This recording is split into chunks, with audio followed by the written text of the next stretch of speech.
নমস্কার সবাইকে, আমি প্লাবন রুদ্র পাল। ইজি টু এডুকেশনের পক্ষ থেকে অষ্টম শ্রেণীর হিন্দু ধর্ম শিক্ষা নিয়ে আলোচনা করতে যাচ্ছি। আজকে আমাদের আলোচ্য বিষয় হচ্ছে মূল্যবোধ চর্চা, যেটা তোমাদের পাঠ্য বইয়ের তৃতীয় অধ্যায়ের প্রথম পরিচ্ছেদের মধ্যে অন্তর্ভুক্ত। চলো তাহলে শুরু করি।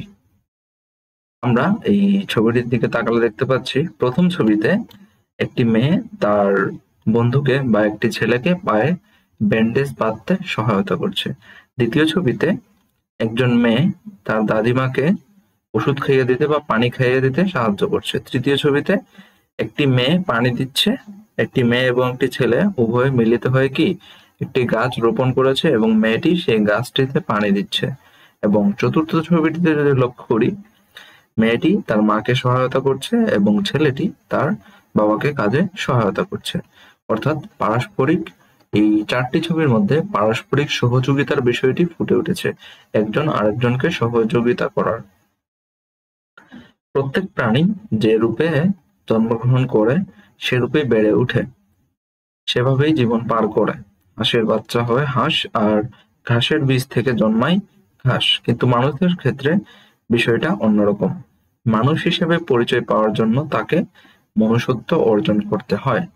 একটা কথা, এই যে মনুষ্যত্ব হচ্ছে মানুষের সামাজিকভাবে একটি মানুষ থাকতে গেলে যে বৈশিষ্ট্যর মধ্যে তার যে বৈশিষ্ট্যগুলো তার মধ্যে থাকতে হয় একজন সামাজিক প্রাণী হিসেবে, যেমন ভালো আচার আচরণ, সততা, এইসব বৈশিষ্ট্যের যে সমষ্টি, তাকে আমরা মনুষ্যত্ব বলি।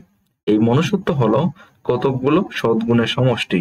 সেগুলোর মধ্যে একটি হচ্ছে মূল্যবোধ। আর যে মূল্যবোধের মাধ্যমে মানুষ ভালো মন্দ, ন্যায় অন্যায়, উচিত অনুচিতের বিচার করে তার আলোকে আচরণ করতে পারে, তাকে নৈতিক মূল্যবোধ বলা হয়। অর্থাৎ নৈতিক মূল্যবোধ বলতে আমরা বুঝবো ভালো মন্দ, ন্যায় অন্যায় বা উচিত অনুচিতের বিচার করা, কোনটি ভালো কোনটি খারাপ, কোন কাজটি ন্যায়, কোন কাজটি অন্যায়, বা আমি যদি একটা কাজ করি সেই কাজটা কতটুকু উচিত বা কাজটা কি অনুচিত কিনা, তার যে বিচার, বাদ বিচার করাটাই হচ্ছে নৈতিক মূল্যবোধ। আমরা ছবিতে এরকম কিছু নৈতিক মূল্যবোধের উদাহরণ দেখেছি। সত্যকামের গল্পে সত্যবাদিতা, রাম লক্ষ্মণের গল্পে ভ্রাতৃপ্রেম, কর্ণের গল্পে গুরুজনের ভক্তি ইত্যাদি নৈতিক মূল্যবোধগুলোর কথা আমরা জেনেছি। মানুষের ভিতরে এরকম আরো অনেক নৈতিক মূল্যবোধ থাকে, যেমন উদারতা, ক্ষমাশীলতা, দায়িত্ববোধ, ন্যায়পরায়ণতা ইত্যাদি। অর্থাৎ মানুষের মধ্যে কোন কোন নৈতিক মূল্যবোধগুলো সাধারণত থেকে থাকে? উদারতা হচ্ছে কি আরেকজন বা আমার পাশে যে ব্যক্তি আছেন তার প্রতি হচ্ছে সহানুভূতি দেখানো। ক্ষমাশীলতা, আমার পাশে বা সমাজে বসবাসকৃত সকল মানুষের প্রতি ক্ষমাশীল হওয়া। কোনো ছোট ভুলের ক্ষেত্রে আমি ক্ষমাশীল চোখে তাকে দেখব। দায়িত্ববোধ, এক পরিবারের একজন সদস্য হিসেবে আমার পরিবারের বাকি সদস্য বা সমাজের একজন সামাজিক ব্যক্তি হিসেবে আমার সমাজের বাকি মানুষদের প্রতি কি দায়িত্ব আছে। ন্যায়পরায়ণতা হচ্ছে সারা জীবন ন্যায়ের পথে চলা এবং সত্যকে অনুসরণ করে জীবনের সকল কর্ম সম্পন্ন করা। প্রথমটি হচ্ছে আত্মশ্রদ্ধা। একজন ছাত্রের গণিতে ভীষণ ভয় ছিল, তাই সে পরীক্ষায় ভালো করতো না। একদিন শিক্ষক তাকে ডেকে নিয়ে ছোট ছোট গাণিতিক সমস্যা দিলেন। অনেকগুলো সমস্যার সমাধান সে করে ফেলল। শিক্ষক তাতে খুশি হয়ে বললেন, তুমি তো ভালোই গণিত পারো, চাইলেই কিন্তু গণিতে আরো ভালো করতে পারো। শিক্ষকের উৎসাহে সে গণিতের ব্যাপারে আগ্রহী হয়ে উঠল। শিক্ষকও তাকে মাঝে মাঝে গণিত দেখিয়ে দিতেন। অল্প দিনের মধ্যে ছাত্রের ভয় কেটে গেল। সে দেখলো এই তো আমি পারছি। এতে নিজের প্রতি তার ভালো লাগা তৈরি হলো। এটাই হলো আত্মশ্রদ্ধাবোধ। অর্থাৎ সহজভাবে যদি বলি, আত্মশ্রদ্ধাবোধ হচ্ছে আমি একটা জিনিস পারবো কিনা, আমি আমার নিজের বিষয়ে কতটুকু আগ্রহী, আমার সামনে একটি কাজ আছে, আমি সেই কাজটুকু করতে পারবো কিনা, নিজের প্রতি সেই শ্রদ্ধা রাখা, নিজের প্রতি সেই বিশ্বাস রাখাটাই হচ্ছে কি আত্মশ্রদ্ধাবোধ। ছাত্রটি ভাবলো, তাহলে আর একটু চেষ্টা করি। এভাবে ছাত্রটি গণিতে পারদর্শী হয়ে উঠল। তার এই যে পারদর্শিতা, তা হচ্ছে আত্মশ্রদ্ধারই ফলাফল। আসলে গণিত ভালো করার দক্ষতা তার ভেতরেই ছিল, কিন্তু আমি পারি নিজের প্রতি এই শ্রদ্ধাটুকু জাগিয়ে তুলতে শিক্ষক মহাশয় তাকে সাহায্য করেছেন। তবে আত্মশ্রদ্ধা জাগাতে যে সব সময়ে কারোর সাহায্য লাগবে ব্যাপারটা এমন নয়। আত্মশ্রদ্ধা জাগাতে হলে নিজের প্রকৃত পরিচয় জেনে নিজের শক্তিকে পুরোপুরি কাজে লাগানো প্রয়োজন। অর্থাৎ এই অংশটুকুর মধ্যে আমরা আত্মশ্রদ্ধা সম্পর্কে জানলাম। আমি একটা কাজ যে পারবো তার প্রতি হচ্ছে কি নিজের প্রতি এই শ্রদ্ধাটুকু যে জাগিয়ে তোলা, এই বিষয়টাই হচ্ছে আত্মশ্রদ্ধা। আত্মশ্রদ্ধার ফলে আমাদের পারিপার্শ্বিক কাজগুলো কি অনেক সহজ হয়ে যায় এবং আমরা উৎসাহের সহিত সেই কাজগুলো করতে পারি। আত্মশ্রদ্ধা কথাটির মানে নিজেকে শ্রদ্ধা করা। এর জন্য প্রয়োজন নিজের প্রতি ভালো ধারণা রাখা। প্রত্যেক মানুষেরই কিছু না কিছু সহজাত বিশেষ ক্ষমতা, কর্মকুশলতা ও বৈশিষ্ট্য থাকে। আত্মশ্রদ্ধা জাগাতে হলে নিজের এই সামর্থ্যগুলো স্পষ্ট করে জানতে হয়। অর্থাৎ আত্মশ্রদ্ধা জাগাতে হলে কোনগুলো প্রয়োজন? নিজের বিশেষ ক্ষমতা, কর্মকুশলতা এবং বৈশিষ্ট্য থাকে। সেই বৈশিষ্ট্যগুলো জানার মাধ্যমে আমরা আত্মশ্রদ্ধা জাগাতে পারবো। সেই সঙ্গে নিজের সীমাবদ্ধতাগুলো বুঝতে হয়। আত্মশ্রদ্ধাবান মানুষ সাময়িক ব্যর্থতা নিয়ে নিজের মহিমাকে খাটো করে দেখে না। অন্যের মতো নয় বলে নিজেকে কখনো সামান্য বলে মনে করে না। এমন মানুষ নিজেকে ভালোবাসে। গীতায় বলা হয়েছে, উদ্ধরেত আত্মনা আত্মং নাত্তানম বসাদয়েৎ আত্মৈব হেত্তন বন্ধুরাত্মৈব রিপুরাত্মন। এর সরল অর্থ হচ্ছে নিজেকে উদ্ধার করতে হবে। এই যে উদ্ধরেত মানে হচ্ছে কি উদ্ধার করা। আত্মনা আত্মং অর্থাৎ নিজেকে নিজেই উদ্ধার করতে হবে। কোনো বিপদের মধ্যে পড়লে নিজের কোনো বৈশিষ্ট্যকে যদি উদ্ধার করতে হয় তাহলে নিজেকেই এগিয়ে আসতে হবে। নিজেকে কখনো অবসন্ন ভাববে না, তাহলে নিজেই নিজের বন্ধু হবে। বিপরীতে নিজে শত্রুতে পরিণত হবে। যদি আমরা নিজেকে কখনো অবসন্ন না ভাবলে আমরা নিজেই নিজেদের বন্ধু হতে পারবো। কিন্তু যদি আমরা নিজেকে অবসন্ন ভাবি তাহলে আমরা নিজেই নিজের শত্রুতে পরিণত হব, যা আমার ভবিষ্যতের লক্ষ্য অর্জনের ক্ষেত্রে বাধা তৈরি করবে বা বাধা হয়ে দাঁড়াবে। অর্থাৎ আত্মশ্রদ্ধার বলে নিজেকে উদ্ধার করতে হয়। কখনো নিজের প্রতি শ্রদ্ধা হারাতে নেই। আত্মশ্রদ্ধাই মানুষের বন্ধু, আত্মশ্রদ্ধাহীনতাই মানুষের শত্রু। অর্থাৎ আত্মশ্রদ্ধা থাকলেই আমরা নিজের বন্ধু হয়ে উঠতে পারবো। আত্মশ্রদ্ধা যদি না থাকে তাহলে আমি আমার শত্রুতে পরিণত হব এবং পরবর্তীতে আমি আমার লক্ষ্য অর্জনে একটি বড় বাধা হয়ে দাঁড়াবো। সেক্ষেত্রে আমাদের আত্মশ্রদ্ধা সেটা থাকা খুবই বেশি প্রয়োজন। আত্ম অবমাননা কখনোই করতে নেই। অর্থাৎ নিজেকে কখনো অবমাননা করা যাবে না।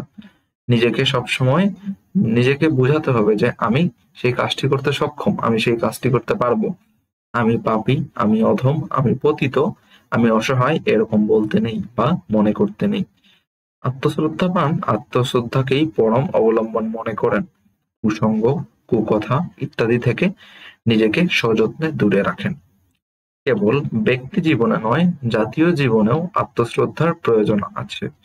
নইলে একটি জাতি যথার্থ স্বাধীনতা পায় না। নিজ জাতির ইতিহাস জানতে হবে।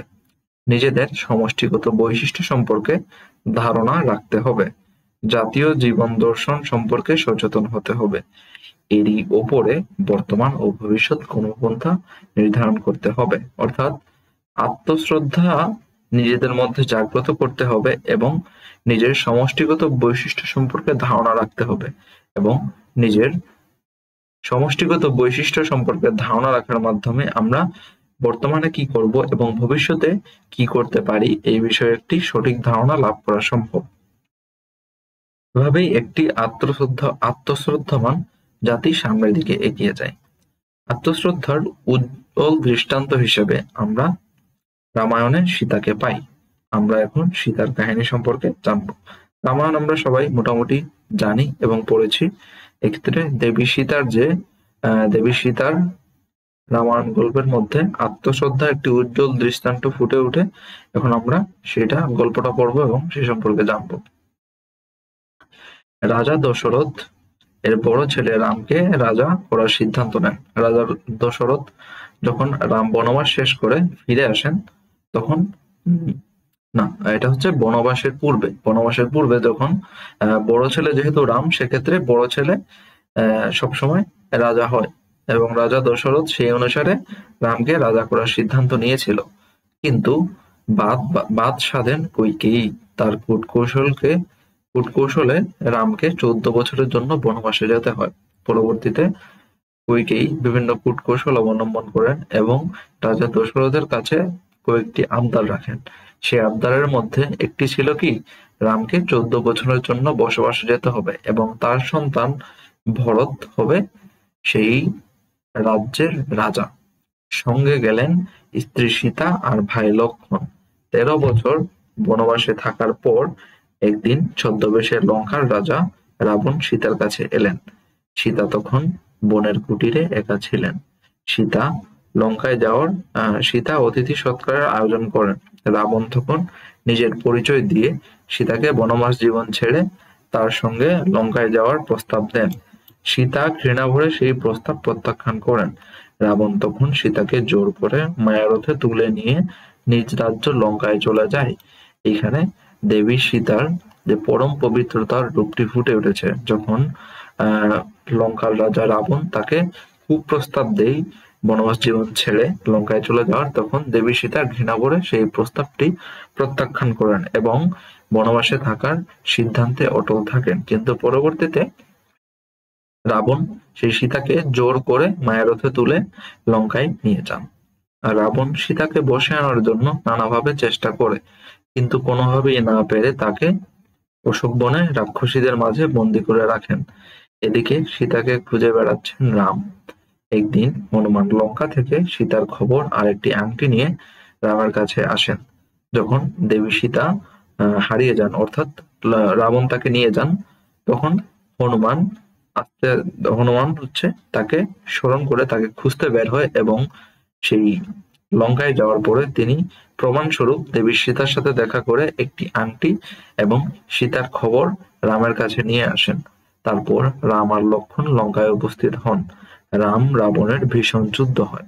যুদ্ধে পরাজিত রাবণ সবংশে নিহত হয়। হনুমান অশোক বন থেকে সীতাকে নিয়ে রামচন্দ্রের কাছে আসেন, কিন্তু রাম সীতাকে গ্রহণ করতে রাজি হলেন না। অপমানিত সীতা আগুনের চিতায় প্রবেশ করলেন। বললেন, আমি যদি সতী হই এবং রামের প্রতি একনিষ্ঠ থাকি তবে স্বয়ং অগ্নিদেব আমাকে রক্ষা করবেন। অগ্নিদেব স্বয়ং সীতাকে রক্ষা করেন। রামের কাছে সীতাকে গ্রহণ করার অনুরোধ করেন। রাম সীতাকে গ্রহণ করেন। তারপর রাম, সীতা ও লক্ষ্মণ অযোধ্যায় ফিরে আসেন। এখানে যখন রাবণের সাথে রাজা রামের যুদ্ধ হয় তখন রাবণ স্ববংশে নিহত হয় এবং পরবর্তীতে রাজা রাম দেবী সীতাকে গ্রহণ করতে মানা করেন, গ্রহণ করেননি এবং পরবর্তীতে সীতা যখন তার সতীত্বের এবং রামের প্রতি একনিষ্ঠতার প্রমাণ দেন অগ্নিদেবের কাছে, তখন রাজা রাম দেবী সীতাকে গ্রহণ করেন এবং পরবর্তীতে বনবাস জীবন শেষ করে রাম, সীতা ও লক্ষ্মণ অযোধ্যার পথে ফিরে আসেন। রামচন্দ্র রাজ্যভার গ্রহণ করলেন। আনন্দেই কাটছিল দিন। এরই মধ্যে সীতা অন্তঃসত্ত্বা হন। রাম নিঃসন্দেহ হলেও তিনি জানতে পারেন যে প্রজাদের মনে সীতার চরিত্র সম্পর্কে সন্দেহ আছে। তাই প্রজাদের সন্তুষ্টির জন্য রাম সীতাকে বনবাসে পাঠান। সীতা বাল্মীকি মুনির আশ্রমে আশ্রয় পান। সেখানে সীতার লব কুশ নামে যমজ ছেলের জন্ম হয়। বাল্মীকি তাদের নিজের রচিত রামায়ণ কণ্ঠস্থ করান। এদিকে রাজা রামচন্দ্র অশ্বমেধ যজ্ঞের আয়োজন করেন। নিমন্ত্রিত বাল্মীকি মুনির সঙ্গে লব কুশ এই যজ্ঞে এসে রামায়ণ গান করেন। এখানে যখন তারা রাজ্যে ফেরত আসেন এবং সীতা অন্তঃসত্ত্বা হন তখন তার চরিত্র সম্পর্কে অনেক সন্দেহ স্থাপন করে যে রাজ্যের যারা সাধারণ জনগণ তারা, এবং প্রজাদেরকে সন্তুষ্টি করার জন্য রাম সীতাকে কি করেন, আবার বনবাসে পাঠান এবং বনবাসে দেবী সীতা বাল্মীকি মুনির আশ্রমে আশ্রয় পান। পরবর্তীতে সেখানে তার লব কুশ নামে 2টি সন্তানের জন্ম হয়। তাদের যখন অশ্বমেধ যজ্ঞের আয়োজন করেন রাজা রাম, তখন লব ও কুশ এই যজ্ঞে উপস্থিত হন এবং তাদের গান শুনে রাম বাল্মীকি মুনির কাছে তাদের পরিচয় জানতে চাইলেন। বাল্মীকি মুনি বলেন, এরাই তোমারই পুত্র। বাল্মীকি মুনি লব ও কুশকে নিয়ে আশ্রমে ফিরে যান। সীতাকে পুনরায় গ্রহণ করার জন্য রাম বাল্মীকির কাছে সংবাদ পাঠান। সীতা যদি নিষ্পাপ হয়, সে যেন বাল্মীকির আদেশ নিয়ে আত্মশুদ্ধি করে সকলের সামনে শপথ করে। বাল্মীকি এই প্রস্তাবে সম্মত হন। বাল্মীকি মুনির আদেশে সীতা লব ও কুশকে নিয়ে অযোধ্যায় ফিরে আসেন। পরদিন সকলের সামনে সীতার শুদ্ধতার পরীক্ষা, কিন্তু তিনি নিজেকে আর অপমানিত হতে দিতে রাজি নন। আত্মশ্রদ্ধাশীল সীতা সর্বসমক্ষে বললেন, আমি যদি সচ্চরিত্রের অধিকারী এবং রাম ভিন্ন অন্য কাউকে মনে মনে চিন্তা না করে থাকি, তবে ধরিত্রী যেন বিদীর্ণ হয়ে আমাকে আশ্রয় দেন। তখন মাটি দুই ভাগে বিভক্ত হয়ে যায়। মাটির নিচ থেকে নাগবাহিত এক আশ্চর্য রথে দেবী বসুমতী উঠে আসেন। তিনি সীতাকে দুহাত ধরে সিংহাসনে বসান। তারপর সীতাকে নিয়ে পাতালে প্রবেশ করেন। সীতা পাতালে প্রবেশ করলে রাজা রামচন্দ্র সহ প্রজারা শোকে হাহাকার করতে থাকেন। এক্ষেত্রে আমরা যদি বলি, তাহলে হচ্ছে দেবী সীতা নিজের প্রতি আত্মশ্রদ্ধাশীল ছিলেন এবং তিনি বারবার নিজের সচ্চরিত্রের প্রমাণ দিতে ও সংকোচ প্রকাশ করে এবং পরবর্তীতে তিনি কি প্রতিজ্ঞা করে দেবী যে ধরিত্রী বিদীর্ণ হয়ে যখন বসুমতী উঠে আসেন, তখন তার সাথে কি পাতাল দেশে প্রবেশ করেন। এবং এটি দেখে রাম সহ যে প্রজারা যারা ছিল, তারা হচ্ছে নিজেদের ভুল বুঝতে পারে এবং শোকে বিভোর হয়ে যায়। এই কাহিনীতে আমরা দেখতে পাই সীতা রামের প্রতি একনিষ্ঠ থাকার পরও বারবার তাকে প্রশ্নের মুখে পড়তে হয়েছে, পরীক্ষা দিতে হয়েছে, এমনকি শাস্তিও পেতে হয়েছে। সেখানে আমরা তার সহনশীলতা আর ধৈর্যশীলতার পরিচয় পেয়েছি। শেষ পর্যন্ত যখন তিনি আর অপমান সহ্য করতে পারলেন না, তখন তিনি আত্মশ্রদ্ধার পরিচয় দিলেন এবং নিজের প্রতি সম্মানবোধ থেকে তিনি অসম্মানজনক পরিস্থিতি থেকে সরে গেলেন। এরপর হচ্ছে ধর্মনিষ্ঠা, যা আমাদের কল্যাণের পথে ধরে রাখে, তাই হচ্ছে ধর্ম। আর ধর্মনিষ্ঠা কথাটির মানে ধর্মের প্রতি আন্তরিক অনুরাগ, গভীর আস্থা এবং অটল বিশ্বাস। ধর্মনিষ্ঠাকে যদি আমরা ভাঙি, তাহলে দুটি শব্দ পাওয়া যাবে, একটি হচ্ছে ধর্ম আর একটি হচ্ছে নিষ্ঠা। ধর্ম মানে হচ্ছে যা কল্যাণকর, তাই হচ্ছে ধর্ম। যে কর্ম করলে আমাদের কল্যাণ হবে, আমাদের আশেপাশের সমাজের উন্নতি হবে, সেটাই হচ্ছে ধর্ম। এবং নিষ্ঠা হচ্ছে কি ধর্মের প্রতি সেই অগাধ বিশ্বাস রাখা। ধর্ম পালন করলে যে সমাজের উন্নতি এবং আত্ম উন্নতি সম্ভব, বা পরমেশ্বরের প্রতি শ্রদ্ধা নিবেদন সম্ভব, সেই অটল বিশ্বাসই আমাদের ধর্মনিষ্ঠা প্রকাশ করে। ধর্মনিষ্ঠ মানুষ সত্য, ন্যায় ও কল্যাণের চেতনা এবং বিশ্বাসকে হৃদয়ে ধারণ করে সুন্দর, সুশৃঙ্খল ও পবিত্র জীবনযাপন করে। আমরা কেন ধর্ম পালন করি সে সম্পর্কে হিন্দু ধর্মে বলা হয়েছে আত্মমোক্ষায় জগদ্ধিতায় চ, অর্থাৎ নিজের চিরমুক্তি আর জগতের কল্যাণ সাধনের জন্য। এখানে আত্মমোক্ষায় একটি শব্দ আছে, যেটি হচ্ছে আত্মমোক্ষায়, অর্থাৎ আত্ম অর্থ হচ্ছে নিজের, মোক্ষায় মানে হচ্ছে মোক্ষ লাভ। মোক্ষ লাভ মানে কি? মোক্ষ লাভ মানে হচ্ছে আমরা সাধারণত মানুষের জন্মান্তর হতে থাকে, এক জন্মের পরে আরেক জন্ম হতে থাকে। আমাদের আত্মা কি এক দেহ থেকে আরেক দেহ পরিবর্তন করে, আমাদের আত্মার কোনো বিলীন হয় না। কিন্তু মোক্ষ লাভ হচ্ছে নিজের চিরমুক্তি, অর্থাৎ আত্মা পরমাত্মার সাথে মিশে বিলীন হয়ে যায়।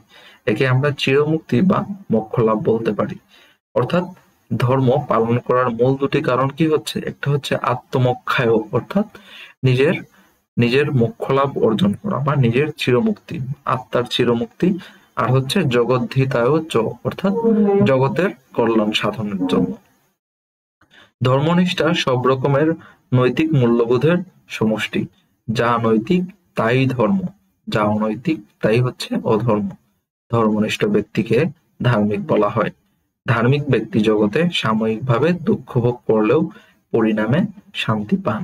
এখানে একজন ধর্মনিষ্ঠ রাজার উপাখ্যান জানব। অতি প্রাচীনকালে কৌশল নামে একটি জনপদ ছিল। সেখানে হরিশ্চন্দ্র নামে একজন রাজা ছিলেন। তিনি প্রজাদের খুব ভালোবাসতেন। ধর্মনিষ্ঠা, সত্যবাদিতা, দান, ধ্যান ও ন্যায় বিচারের জন্য তিনি ছিলেন বিখ্যাত। তার কাছে যে যাই চাইত তাই পেত। এই কারণে তিনি দানবীর হিসেবে খ্যাত হন। তার সুনাম স্বর্গ ও মর্ত্যে ছড়িয়ে পড়ে।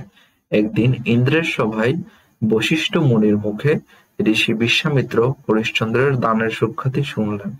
ঋষির ইচ্ছা হলো হরিশ্চন্দ্র কেমন দানবীর তা পরীক্ষা করে দেখবেন। এদিকে দেবরাজ ইন্দ্রের সভায় 5 জন অপ্সরাদের নাচের তালভঙ্গ হয়। দেবরাজ ইন্দ্র রেগে গিয়ে তাদের অভিশাপ দেন, তোমরা বিশ্বামিত্রের তপবনে বন্দিনী হয়ে থাকবে। তখন অপ্সরাগণ হাত জোর করে দেবতাদের কাছে মুক্তির উপায় জানতে চান। অর্থাৎ এখানে বিশ্বামিত্র যখন হরিশ্চন্দ্রের দানের সুখ্যাতি সম্পর্কে শুনলেন, তখন বিশ্বামিত্র মুনির ইচ্ছা হলো যে হরিশ্চন্দ্র কিরকম দানবীর তা পরীক্ষা করে দেখান।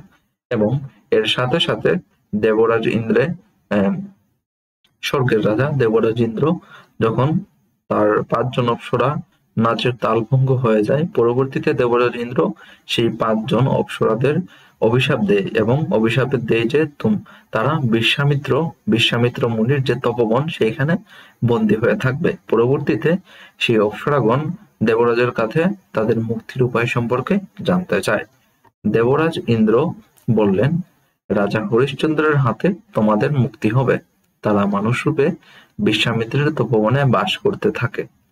মানুষরূপী এই অপ্সরা প্রতিদিন তপবনে ফুল তুলতে গিয়ে গাছের ডালপালা ভেঙে ফেলত। ঋষি বিশ্বামিত্র এই ঘটনায় ভীষণ রেগে 5 কন্যাকে গাছের ডালে বেঁধে রাখেন। একদিন রাজা হরিশ্চন্দ্র শিকারের জন্য তপবনে আসেন। তাকে দেখে বন্দী অপ্সরারা আর্তনাদ করতে লাগলো। রাজা হরিশ্চন্দ্র তাদের বন্ধন মুক্ত করে দিলেন। তারা মুক্ত হয়ে স্বর্গে চলে আসলেন।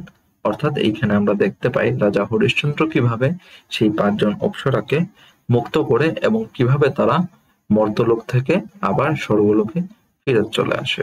বিশ্বামিত্র যখন এই ঘটনা জানতে পারলেন, তখন রাজা হরিশ্চন্দ্রের উপরে তার আরো রাগ হলো। তিনি ছুটে যান রাজা হরিশ্চন্দ্রের সভায়। রাজা হরিশ্চন্দ্র তাকে প্রণাম করে আসন গ্রহণ করার অনুরোধ করলেন। রাগে আগুন হয়ে বিশ্বামিত্র বললেন, আমি যে কন্যাদের বেঁধে রেখেছিলাম কার অনুমতি নিয়ে তুমি তাদের ছেড়ে দিলে? রাজা হরিশ্চন্দ্র বললেন, হে মুনিবর, না জেনে আমি বড় অন্যায় করেছি, আমাকে ক্ষমা করুন। এখন আপনি যা চান আমি তাই দেব। বিশ্বামিত্র দেখলেন হরিশ্চন্দ্রের দানশীলতার পরীক্ষা নেওয়ার এটাই সুযোগ। তিনি হরিশ্চন্দ্রের পুরো রাজ্যটাই চেয়ে বসলেন।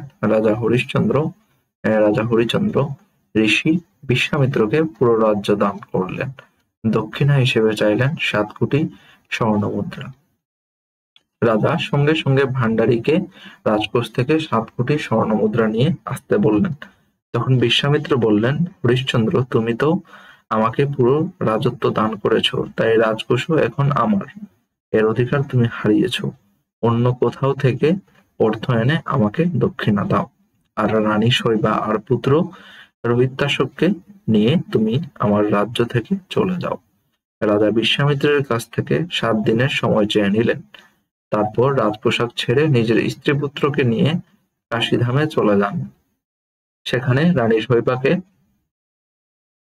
4 কোটি স্বর্ণ মুদ্রার বিনিময়ে এক লোকের কাছে বিক্রি করে দেন।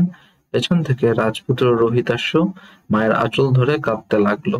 শৈবার কাকুতি মিনতিতে লোকটি রোহিতাশ্বকেও সঙ্গে নিল, কিন্তু সে কেবল একজনেরই খাবার তাদের দেবে বলে জানালো। এরপর হরিশ্চন্দ্র নিজেকে এক শ্মশান চণ্ডালের কাছে 3 কোটি স্বর্ণ মুদ্রার বিনিময়ে বিক্রি করলেন। এভাবে তিনি বিশ্বামিত্রের দক্ষিণা দিলেন। এভাবে দানবীর রাজা হরিশ্চন্দ্র হলেন ডোম, আর তার রানী এবং পুত্র অন্যের বাড়ির দাসী হয়ে রইল। অর্থাৎ এই গল্পের মাধ্যমে আমরা বুঝতে পারি রাজা হরিশ্চন্দ্র কিভাবে তার সবকিছু বিশ্বামিত্র মুনিকে দান করে দেন এবং তিনি তার তিনি রাজার জীবনযাপন ছেড়ে সহজ সরল জীবনযাপনের মাধ্যমে তিনি ডোম এবং তার রানী এবং পুত্র অন্য অন্য বাড়িতে দাসী হয়ে কিভাবে থাকলো। এই পুরো গল্পটিতে রাজা হরিশ্চন্দ্রের দানবীর বৈশিষ্ট্য প্রকাশ পেয়েছে। এভাবে কিছুদিন কাটলো। একদিন ফুল তোলার সময় একটি কাল সাপ রোহিতাশ্বকে দংশন করলো। রোহিতাশ্ব হলো এখানে রাজার যে পুত্র। সেখানেই রাজা রোহিতাশ্বের মৃত্যু হয়।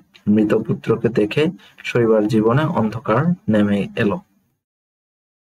যার মুখের দিকে তাকিয়ে তিনি সমস্ত দুঃখ কষ্ট ভুলেছিলেন, সেই স্নেহের পুত্রও আজ চলে গেল। তিনি পুত্র শোকে মাটিতে লুটিয়ে পড়ে কাঁদতে লাগলেন, বলতে লাগলেন, কোথায় কোথায় রাজা হরিশ্চন্দ্র, একবার এসে দেখে যাও তোমার সন্তানের মৃতদেহ। মরা ছেলেকে কোলে নিয়ে শৈবা গেলেন শ্মশান ঘাটে। সেদিন ছিল ভয়ানক দুর্যোগ, ঘোর অন্ধকার রাত, আকাশ মেঘে ঢাকা। ঘাটের কড়ি আদায় করার জন্য হরিশ্চন্দ্র শ্মশানে দাঁড়িয়েছিলেন। শৈবা মৃত পুত্রকে নিয়ে শ্মশানে উপস্থিত হলেন। হরিশ্চন্দ্র তাকে বললেন, ঘাটের কড়ি 50 কাহন না পেলে আমি মরা পোড়াতে পারবো না, তুমি অন্য ঘাটে চলে যাও। হরিশ্চন্দ্র তাকে বললেন, তুমি অন্য ঘাটে চলে যাও। শৈবা ওপরের কেনা দাসী, তিনি পয়সা কোথায় পাবেন? মনের দুঃখে তিনি হরিশ্চন্দ্রের নাম ধরে কাঁদতে লাগলেন। এ সময় একবার বিদ্যুৎ চমকালো। সেই আলোতে হরিশ্চন্দ্র শৈবা ও মৃতপুত্র রোহিতাশ্বকে চিনতে পেরে কেঁদে উঠলেন। শৈবাও ডোমের পোশাক পরা রাজাকে চিনতে পেরে তার পায়ে লুটিয়ে পড়লেন। মৃত পুত্র রোহিতাশ্বকে নিয়ে দুজনেই অঝোর নয়নে কাঁদতে লাগলেন। কাঁদতে কাঁদতে দুজনেই বললেন, হে প্রভু, আমরা সর্বস্ব দান করেছি, বিনিময়ে আজ আমাদের এই দিন দেখালে। এই জীবন তাই এই জীবন আমরা আর রাখবো না। এই পুত্রের চিতায় আমরা দুইজন প্রাণ ত্যাগ করব। তাই চন্দন কাঠের চিতা সাজিয়ে তাতে মৃত পুত্র রোহিতাশ্বকে রাখেন। পাশে মাতা পিতা শুয়ে পড়লেন। এবার চিতাতে আগুন দিতে যাবেন। এমন সময় স্বয়ং ধর্মরাজ এসে উপস্থিত হয়ে বললেন, হে রাজন, ধর্ম সত্যের প্রতি তোমার অনুরাগে দেবতারাও তুষ্ট হয়েছেন। তুমি প্রকৃতই ধার্মিক ও সত্যবাদী। ধর্মরাজ রোহিতাশ্বের গায়ে হাত বোলাতে সে বেঁচে উঠল। বিশ্বামিত্র তখন এসে বললেন, হরিশ্চন্দ্র, তোমার পরীক্ষা শেষ হয়েছে। তুমি সত্যই দানবীর। ধন্য তোমার জীবন। তোমার এই দান ও ত্যাগের মহিমা স্বর্ণাক্ষরে লেখা থাকবে। তোমার রাজ্য তুমি ফিরিয়ে নাও। রাজ্যে ফিরে গিয়ে স্ত্রী পুত্রের সঙ্গে রাজ্যসুখ ভোগ করো এবং প্রজাদের কল্যাণে আত্মনিয়োগ করো। অধ্যবসায়। জীবনে চলার পথে আছে বাধা, আছে বিঘ্ন।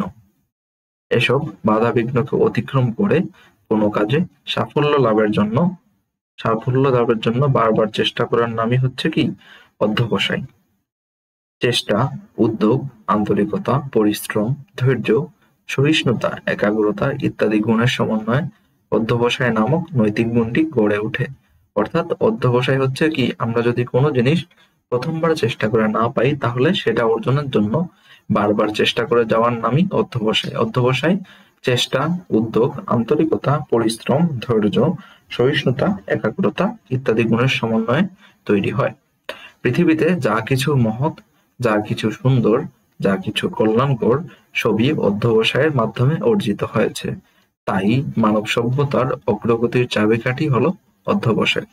অধ্যবসায়ের গুণেই মানুষ বড় হয়, অসাধ্য সাধন করতে পারে। এজন্যই কবি কালীপ্রসন্ন ঘোষ বলেছেন, 5 জনে পারে যাহা, তুমিও পারিবে তাহা, পারো কিনা পারো করো যতন, আবার একবার না পারিলে দেখো শতবার। অর্থাৎ কবি কালীপ্রসন্ন ঘোষের এই কবিতা থেকে আমরা বুঝতে পারি যে 5 জনে যা পারে আমিও তা পারবো, যদি আমি চেষ্টা করি। এবং যদি আমি একবার চেষ্টা করে সেই কাজ করতে না পারি বা সেই কাজে সফল না হই, তাহলে আমি যেন সেই কাজ অর্জনের জন্য শতবার চেষ্টা করি। অধ্যবসায়ের গুণে মানুষ কেমন করে অসাধ্যকে সাধন করে, তা এখানে আমরা বোপদেব গোস্বামীর অধ্যবসায়ের গল্পের মাধ্যমে জানতে পারব। প্রায় 1000 বছর আগেকার কথা। তখনকার দিনে প্রাচীন ভারতে বিদ্যালয়কে টোল বলা হতো। মহারাষ্ট্রের অধিবাসী ভবদেব গোস্বামী টোলে পড়ালেখা করতেন, কিন্তু তিনি ছিলেন ক্লাসের সবচেয়ে অমনোযোগী ছাত্র। পণ্ডিত মহাশয় ক্লাসে ব্যাকরণের যেসব সূত্র শেখাতেন, ভবদেব সেসব কিছুই বুঝতে পারতেন না, মনেও রাখতে পারতেন না। এই কারণে তিনি প্রতিনিয়ত টোলে অপমানিত হতেন। পণ্ডিত মহাশয় তার মূর্খতায় খুবই বিরক্ত ছিলেন। তিনি রেগে গিয়ে ভবদেবকে বলতেন, এমন আপদ টোলে আসার চেয়ে টোল বন্ধ হয়ে যাওয়া বরং ভালো। একদিন পণ্ডিত মহাশয় ভবদেবকে টোল থেকে বের করে দেন, বলে দেন সে যেন আর টোলে না আসে। মনে একরাশ দুঃখ নিয়ে মাথা নিচু করে টোল থেকে বেরিয়ে যান ভবদেব।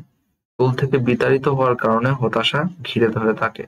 তিনি ভাবতে থাকেন, আমি সত্যিই খুবই খারাপ ছাত্র, আমার বিদ্যা বুদ্ধি কিছুই নেই, আমাকে দিয়ে আর পড়ালেখা হবে না। কিন্তু আমি তো ব্যাকরণের সব সূত্রই মনে রাখতে চাই, ক্লাসের পড়া বুঝতে চাই, অথচ কিছুতেই মনে থাকে না, কিছুই বুঝি না। মনের দুঃখে ভবদেব বিভিন্ন জায়গায় ঘুরতে থাকেন। একদিন তার খুব পিপাসা পেয়েছিল। তিনি একটি শান বাঁধানো পুকুর ঘাটে যান। জলপান শেষে তিনি পুকুরের ঘাটে বসে থাকেন। হঠাৎ তার চোখে পড়ল ঘাটের পাথরের উপর একটি গোল গর্ত। পুকুরের শান বাঁধানো ঘাটের পাথরগুলো সবই ঠিকঠাক আছে, শুধু একটি নির্দিষ্ট জায়গাতেই গোল চাকতির মতো ওই গর্ত। তার মনে প্রশ্ন জাগল, শক্ত পাথরের গায়ে কেমন করে ওই রকম গর্ত হলো। মনে মনে তিনি এই প্রশ্নের উত্তর খুঁজতে লাগলেন। এমন সময়ে একজন মহিলা ওই পুকুর ঘাটে এলো, আর কাঁধে একটি মাটির কলসি। কলসিতে জল ভরে তিনি নামিয়ে রাখেন গর্ত হওয়া পাথরের উপর। তারপর জল ভরা কলসি নিয়ে মহিলাটি বাড়ি চলে যান। অর্থাৎ আমরা এখান থেকে বুঝতে পারি, যখন যখন সে এসে দেখলো যে শান বাঁধানো পুকুরের সবগুলো পাথরই ঠিক আছে, কিন্তু একটি ঘাটের উপরে একটি পাথরে কি গোল গর্ত করা আছে। সে সেই পাথরটি দেখে, পাথরের মধ্যে গোল গর্তটি দেখে বুঝতে পারলো না যে সব পাথরই সমান আছে, কিন্তু একটি পাথরে গোল গর্ত কিভাবে হলো। পরবর্তীতে সে দেখলো যে একজন মহিলা যখন পুকুরে এসে সেই কলসি ভর্তি করে সেই গর্তের মধ্যে রাখলো, এবং পরবর্তীতে সেই কলসিটি নিয়ে মহিলাটি বাড়িতে চলে গেল। ভবদেব তখন বুঝলেন, দিনের পর দিন শান বাঁধানো ঘাটে জল ভরা মাটির কলসি নির্দিষ্ট স্থানে বারবার রাখার ফলে কলসির ঘষায় ঘষায় কঠিন পাথরের উপর কলসির মাপে গর্ত হয়েছে। অর্থাৎ এইখানে কি বারবার যখন এই যে কলসি, জল ভরা মাটির কলসি বা কাঁসার কলসি বারবার পাথরের উপর রাখার ফলে পাথর কি হয়েছে, পাথরের সাথে সেই কলসির ঘর্ষণের ফলে কলসির মাপে একটি গর্ত তৈরি হয়েছে। এই দৃশ্য দেখে তিনি চিন্তা করলেন, কি আশ্চর্য, মাটির কলসির অবিরাম ঘর্ষণেও পাথরও ক্ষয়প্রাপ্ত হয়েছে। নিরেট পাথরের বুকে দিনের পর দিন মাটির কলসি রাখার ফলে যদি গর্ত হতে পারে, তাহলে বারবার পাঠ করলে আমি বা পড়া মনে রাখতে পারবো না কেন? অর্থাৎ তিনি দেখলেন যে যদি একটি মাটির কলসি পাথরের বুকে গর্ত তৈরি করে ফেলতে পারে, তাহলে বারবার পাঠ করার মাধ্যমে তিনি কেন পড়া মনে রাখতে পারবেন না, কেনই বা চেষ্টা করে বুঝতে পারবো না। নিজেই প্রশ্ন করলেন, আমি কি পাথরের চেয়েও নিরেট? তিনি বুঝলেন, বারবার চেষ্টা করলে আমি নিশ্চয়ই ব্যাকরণ শাস্ত্রের জ্ঞান লাভ করতে সক্ষম হব। তিনি হতাশা ত্যাগ করেন, ছুটে গেলেন পণ্ডিত মহাশয়ের কাছে, গিয়ে বললেন নিজের উপলব্ধির কথা। পণ্ডিত মহাশয় অবাক হয়ে চেয়ে রইলেন ভবদেবের দিকে। এই তো তার চোখ খুলেছে, মনের বিস্তার ঘটেছে, মন ভাবতে শিখেছে। এতদিন তিনি বারবার ভবদেবকে ভাবাতেই চেয়েছিলেন।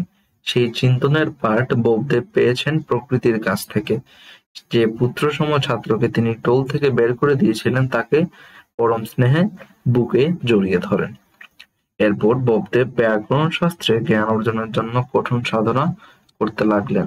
পণ্ডিত মহাশয়ের সহায়তায় তিনি দুর্বোধ্য ব্যাকরণ আয়ত্ত করতে সক্ষম হলেন।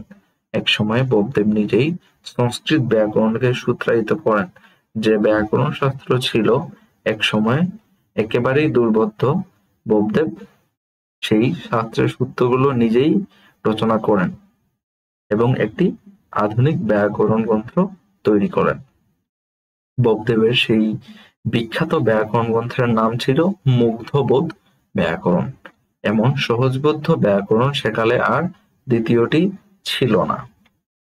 ব্যাকরণ শাস্ত্রকে সরলতম করাই ছিল তার প্রধান উদ্দেশ্য। তার লেখা এই ব্যাকরণ বই ছিল অত্যন্ত জনপ্রিয়। বোপদেব কবিকল্পদ্রুম ও তার কামধেনু টিকা, মুক্তাফল, হরিলীলা বর্ণনা, শতশ্লোকী ও ধর্মশাস্ত্র ইত্যাদি গ্রন্থ রচনা করেন। অর্থাৎ আমরা এখান থেকে বুঝতে পারি যে বোপদেব যখন আত্মোপলব্ধি করতে পারলেন যে তিনি বারবার অধ্যয়নের মাধ্যমে ব্যাকরণ শাস্ত্রে পারদর্শী হয়ে উঠবেন, তিনি ব্যাকরণ শাস্ত্রে পরবর্তীতে কঠোর সাধনার মাধ্যমে একজন পণ্ডিত হয়ে ওঠেন এবং নিজে একটি ব্যাকরণ শাস্ত্রের বই রচনা করেন, যার নাম ছিল মুগ্ধবোধ ব্যাকরণ। এবং মুগ্ধবোধ ব্যাকরণ ছিল সেই কালের সব থেকে সহজতম বা সরলতম ব্যাকরণ শাস্ত্রের বই। এছাড়াও তিনি আরো অনেক গ্রন্থ রচনা করেন, যার নাম হচ্ছে কবিকল্পদ্রুম, কামধেনু টিকা, মুক্তাফল, হরিলীলা বর্ণনা, শতশ্লোকী ইত্যাদি ধর্মশাস্ত্র। অপমান থেকে আত্মজিজ্ঞাসা, ক্ষণিকের দেখা থেকে দর্শন বোপদেবের চোখ খুলে দিয়েছিল। কঠোর সংকল্প ও অধ্যবসায়ের এক অনবদ্য নজির স্থাপন করেন ক্লাসের সবচেয়ে নির্বোধ পড়া না পারা ছাত্রটি। কঠোর অধ্যবসায়ের বলে মানুষ কি না করে, সমস্ত প্রতিবন্ধকতাকে পেছনে ফেলে এগিয়ে যেতে পারে।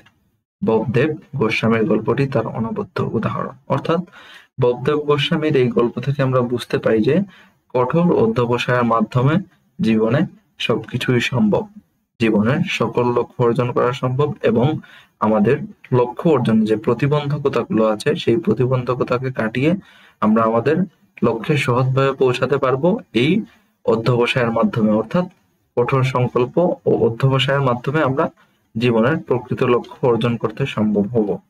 অবশ্যই এক্ষেত্রে আমাদের অনেক সাধনার প্রয়োজন। মাতা পিতার প্রতি কর্তব্য। মাতা ও পিতা আমাদের পরম গুরু। হিন্দু ধর্ম মতে জননী জন্মভূমিশ্চ স্বর্গাদপি গরীয়সী, অর্থাৎ জননী ও জন্মভূমি স্বর্গের চেয়েও শ্রেষ্ঠ। অর্থাৎ জননী জন্মভূমিশ্চ স্বর্গাদপি গরীয়সী, অর্থাৎ আমাদের কাছে আমাদের সব থেকে আপন হচ্ছে আমাদের জননী ও জন্মভূমি, অর্থাৎ আমাদের জননী ধাত্রী মাতা। এবং আমরা যে জন্মভূমির উপর বড় হয়েছি, যে জন্মভূমির লালন পালনে আজকে আমরা বড় হয়েছি, তা হচ্ছে সব থেকে শ্রেষ্ঠ। পিতা সম্পর্কে হিন্দু ধর্মে বলা হয়েছে পিতা স্বর্গ, পিতা ধর্ম, পিতাহি পরমং তপ, ইতরি প্রীতিমাপন্নে প্রিয়ন্তে সর্বদেবতা।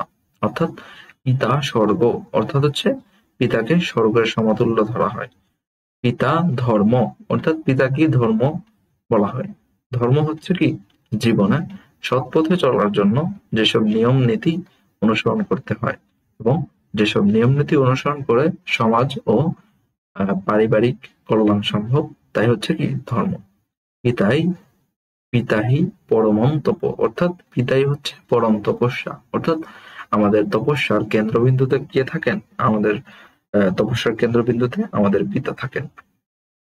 পিতরি প্রীতিমাপন্নে, অর্থাৎ পিতা প্রীত হলে সকল দেবতা তুষ্ট হন, প্রিয়ন্তে সর্বদেবতা।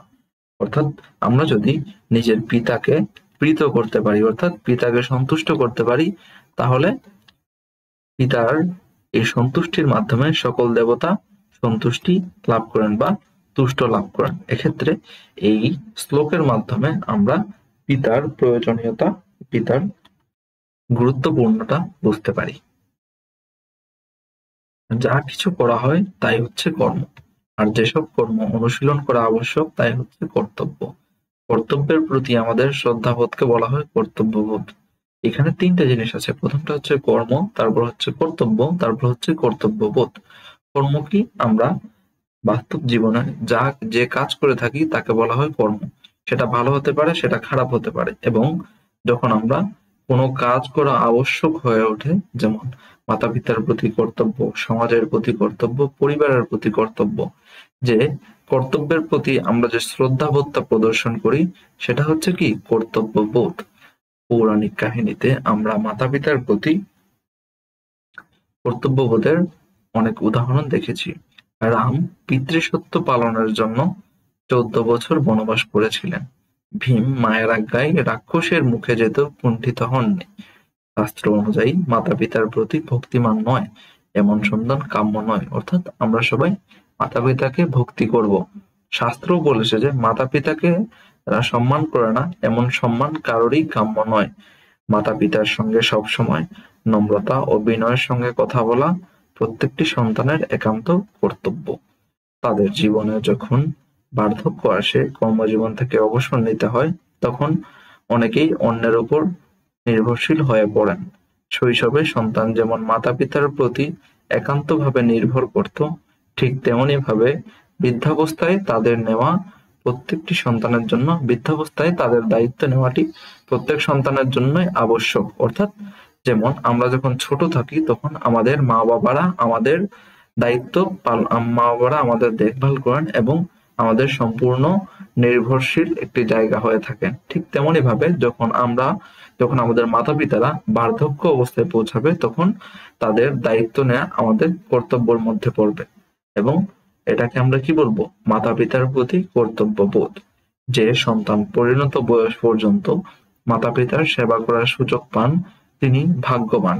নিজের কর্ম এবং চরিত্র দ্বারা মাতা পিতাকে তুষ্ট করা প্রত্যেকটি সন্তানের অবশ্যই কর্তব্য। এখানে মাতা পিতার প্রতি কর্তব্য পরায়ণ সম্পর্কে একটি পুত্রের কাহিনী সম্পর্কে জানবো। রামায়ণে এই গল্প আছে। এখানে আমরা মাতা পিতার প্রতি কর্তব্যপরায়ণ একটি পুত্রের কাহিনী সম্পর্কে জানবো। চলো গল্পটি পড়া যাক। সিন্ধুমুনি ছিলেন অত্যন্ত মাতৃ পিতৃভক্ত। তার পিতা ও মাতা দুজনেই ছিলেন অন্ধ। মুনি অত্যন্ত যত্নের সঙ্গে মাতা পিতার সেবা করতেন। তার পিতা অন্ধক মুনি নামে পরিচিত ছিলেন। সিন্ধুমুনি তার অন্ধ পিতামাতাকে একটি ভাড়ে করে এক জায়গা থেকে অন্য জায়গায় নিয়ে যেতেন। একবার তার পিতা মাতার তীর্থযাত্রায় যাওয়ার ইচ্ছে হলো। পুত্র সিন্ধুমুনি তাদের ভাড়ে তুলে কাঁধে করে রওনা দিলেন। পথে মাতা পিতা তৃষ্ণায় কাতর হয়ে পড়েন। সিন্ধুমুনি তাদের জন্য জল আনতে কলসি নিয়ে সরজু নদীতে যান। অর্থাৎ যখন সিন্ধুমুনির মাতা পিতা তীর্থে যাওয়ার আবদার করেন তখন সিন্ধুমুনি তাদেরকে কাঁধে করে ভাড়ে নিয়ে তীর্থযাত্রার জন্য রওনা দেন, এবং রাস্তাপথে যখন তাদের তৃষ্ণা পায় তখন সেই সিন্ধুমুনি কলসি নিয়ে সরজু নদীতে যান। এ সময় অযোধ্যার রাজা দশরথ সেই বনে শিকার করতে আসেন। শিকার খুঁজে খুঁজে তিনি খুব ক্লান্ত হয়ে পড়লেন। দশরথ তখন সেই জলাশয়ের তীরে একটি গাছের নিচে বসে বিশ্রাম করতে লাগলেন। সিন্ধুমুনি তখন কলসিতে জল ভরছিলেন। রাজা দশরথের কানে সেই শব্দ পৌঁছায়। তিনি চোখে না দেখে কেবল শব্দ শুনেই তীর ছুঁড়ে শিকার করতে পারতেন। একে বলে শব্দভেদী বাণ। রাজা দশরথ কলসিতে জল ভরার শব্দকে হরিণের জল খাওয়ার শব্দ বলে ভাবলেন। তিনি শব্দের দিকে লক্ষ্য করে বাণ ছুঁড়ে মারেন। সেই বাণ সিন্ধুমুনিকে বিদ্ধ করে। বাণবিদ্ধ মুনি সঙ্গে সঙ্গে লুটিয়ে পড়েন।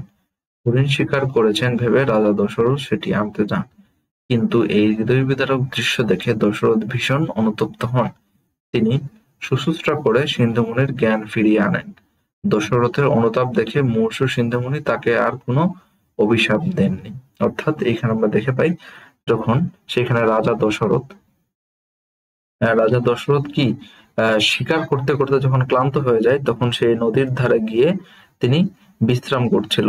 সেই জলাশয়ের ধারে একটি গাছের নিচে বিশ্রাম করছিল। ঠিক সেই সময় সিন্ধুমুনি কলসি নিয়ে পানি আনার জন্য যান, এবং পানির কলকল শব্দ থেকে তিনি ভেবে নেন যে এটি হরিণের জল খাওয়ার শব্দ, এবং তিনি লক্ষ্য স্থির করে যে রাজা দশরথ যখন বাণ ছুড়ে মারেন তখন সেই বাণ সিন্ধুমণিকে বিদ্ধ করে এবং তিনি কাতর হয়ে লুটিয়ে পড়েন। পরবর্তীতে তিনি তাকে সেবা শুশ্রূষা করে সিন্ধুমণির জ্ঞান ফিরিয়ে আনেন এবং এজন্য তার অনুশোচনা বা অনুতপ্ততা দেখে সিন্ধুমণি আর রাজা দশরথকে কোনো অভিশাপ দেননি। মৃত্যুকালে তিনি নিজের জীবনের জন্য কোনো দুঃখ করেননি, কেবল অন্ধ মাতা পিতার আসন্ন কষ্টের কথা ভেবে তার হৃদয় ব্যথায় ভরে উঠল। মুনি গভীর দুঃখে বললেন, আমার বৃদ্ধ মাতা পিতার সুশ্রূষা আর ভরণ পোষণের সমস্ত দায়িত্ব ছিল আমার উপরে। আমাকে ছাড়া তারা কি করে বাঁচবেন? তারা কি পুত্র শোক সহ্য করবেন? মৃত্যুর আগে সিন্ধুমণি দশরথের কাছে বললেন, আমাকে মাতা পিতার কাছে নিয়ে চলো। এদিকে সিন্ধুমণির মাতা পিতা ছেলের দেরি দেখে দুশ্চিন্তা করছিলেন। পাতার মচমচ শব্দ শুনে তারা ভাবলেন, এই বুঝি ছেলে এলো। কিন্তু দশরথের কোলে সন্তানের মৃতদেহ দেখে তারা বুঝতে পারলেন এবং হাহাকার করে উঠলেন। অন্ধক মুনি রাজা দশরথকে পুত্রহারা হওয়ার অভিশাপ দিলেন। সিন্ধুমণি মৃত্যুকালে রাজা দশরথকে নিজের মাতা-পিতার দায়িত্ব নিতে অনুরোধ করেছিলেন। অন্ধক মুনির অভিশাপ সত্ত্বেও রাজা দশরথ তাদের দেখাশোনার দায়িত্ব নিয়েছিলেন। প্রত্যেক মানুষেরই সবটুকু সাধ্য দিয়ে মাতা-পিতার সেবায় নিজেকে উৎসর্গ করা উচিত। সিন্ধুমণির জীবন তারই উজ্জ্বল দৃষ্টান্ত। তার এই দৃষ্টান্ত সকলের জন্য অনুকরণীয়। অর্থাৎ আমরা সিন্ধুমণির গল্প থেকে বুঝতে পারি তিনি তার মা বাবার প্রতি অনেক বেশি কর্তব্যশীল ছিলেন এবং নিজের মৃত্যুর আগ পর্যন্ত তাদের মা বাবার কথা সে ভাবছিল এবং পরবর্তীতে তিনি রাজা দশরথকে তার মা বাবার দায়িত্ব নেয়ার জন্য অনুরোধ করে। যদিও অন্ধক মুনি অর্থাৎ সিন্ধু মুনির পিতা রাজা দশরথকে পুত্রহারা হওয়ার অভিশাপ দিয়েছিল, তবুও সেই অভিশাপ পাওয়া সত্ত্বেও রাজা দশরথ কি করেন, সিন্ধুমণির যে মাতা পিতা তাদের দায়িত্ব নেন এবং তাদের কি দেখাশোনার সকল দায়িত্ব নিজের কাঁধে নিয়ে নেন। এই গল্প থেকে আমরা বুঝতে পারি যে মাতা পিতার সেবায় নিজেকে উৎসর্গ করা কতটুকু প্রয়োজন এবং নিজের সাধ্য মতো আমাদের সবারই উচিত মাতা পিতার সেবায় নিজেকে সম্পূর্ণভাবে উৎসর্গ করা। এই গল্পটি অবশ্যই সকলের দ্বারা অনুকরণীয় হওয়া উচিত। ধন্যবাদ সবাইকে।